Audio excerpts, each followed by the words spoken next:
Here's the thing is anyone can feel enlightened and deeply spiritual, super connected when they're living a lush life, traveling around the world in exotic destinations,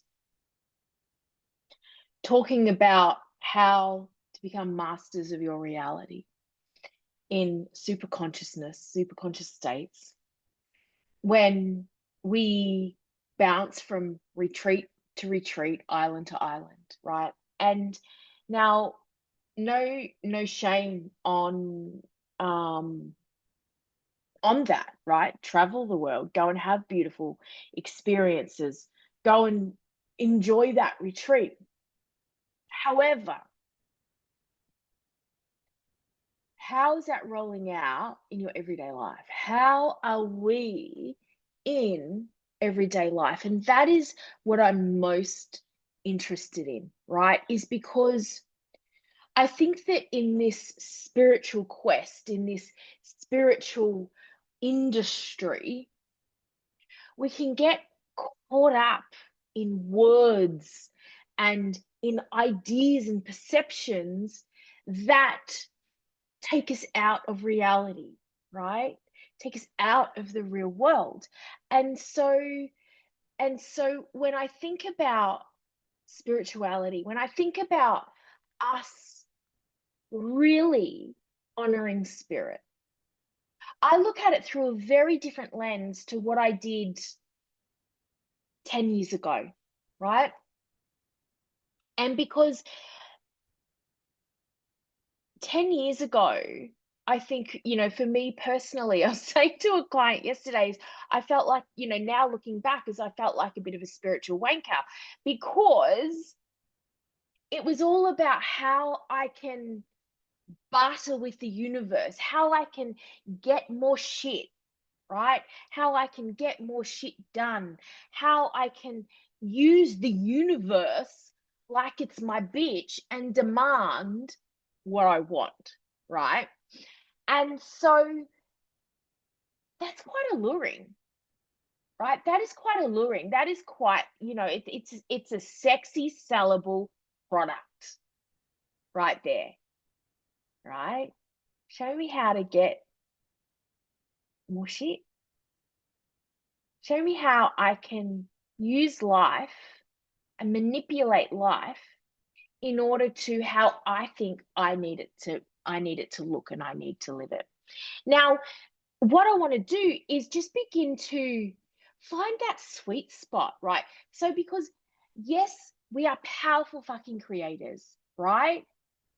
We are powerful creators. How can we know, live, embody the fact that we're powerful creators and also not use the universe and spirit as a bartering tool to get more shit of what we probably don't really need, right? Because I'm pretty sure that the universe doesn't care about what car you drive. Like, I don't think the universe cares, really. Spirit doesn't really care, doesn't really care. So I think that we've like kind of missed the memo on what's really important. However, if you want to drive a nice car, right? And I'm not saying that you shouldn't aim towards that and strive towards that. Absolutely, you should, right? Go do it, right? However, what is that sweet spot? What is that sweet spot in I am a powerful fucking creator and I am flowing with spirit. I'm listening to spirit. I'm allowing spirit to move through me, right? So what is that sweet spot whereby we go, we trust what life, we trust what life presents us and gives us, and we allow it to move through us, whatever emotions, whatever feelings we're bringing to the table, we trust that, and we take bold move forwards in making our dreams a reality, in knowing that we're a powerful creator, right? So what is this sweet spot? What is this sweet spot that we're looking at? Because we want a really real, honest relationship with spirit, as spirit, right? Because if we're going, I'm fit like, so if everything is energy, right? And the universe is here, orchestrated us this beautiful path that is available to us, that is presented to us, beautifully orchestrated by divinity, by spirit. Thank you very much. And we're going, actually, I don't want that emotion. I don't want that experience. No, I tell you what, spirit, if you do this for me, I'll do this for you. Give me this, and I'll give you a little bit of that, right? And then I'll go do this thing that you want me to do, right? And so that's conditional love, right? Everybody knows that's not a real healthy relationship. It's not a healthy relationship when it's conditional, right? And that is the relationship they've had with spirit, right? That is what is being sold. That is what's getting promoted. And so what I really wanted to bring to the table here is just how we can honor who we are as we are. We trust that. We trust that. And I'm a powerful creator, right? I'm a powerful creator.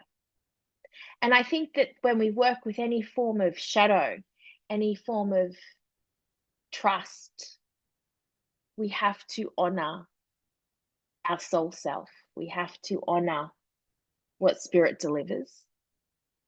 And without trying to override it or hover above it or bypass it. And to know that if we weren't supposed, if spirit gave us every emotion, every experience, every feeling, every thought, and we're going, actually, I don't want that, then we're not trusting spirit. We're not trusting spirit. And if we don't trust spirit, can we really trust ourselves? I don't think we can. I don't think we can. So the biggest quest in this spiritual journey is for us to first honor our human, for us to understand that who we are in the real world matters, right? And it's not about how you work the room, it's how you feel in the room, right? It's how we dance, and how does admiring how spirit moves and flows through everybody, even when they're not spiritual, when they're completely oblivious to it, because we all know that spirit moves through everybody, even if they realize it or not, right? And who are we to judge how that plays out for another person, right? So I really just wanted to come in here and drop a bit of a reality code of conduct here, and an obligation of responsibility to just open up the gaze and remind us that the sexiest thing in spirituality is realism. 100% every day of the week. How are you showing up in the real world in everyday moments? How are you admiring spirit and how it moves through everybody? How are you finding the sweet spot to I'm a powerful creator and I trust spirit? That sweet spot. Let's explore that sweet spot a little bit more. I'm going to invite you to click on the success cage map below and you're going to find that sweet spot, baby. I'll see you next week. I'm Renee Main. I am over and out.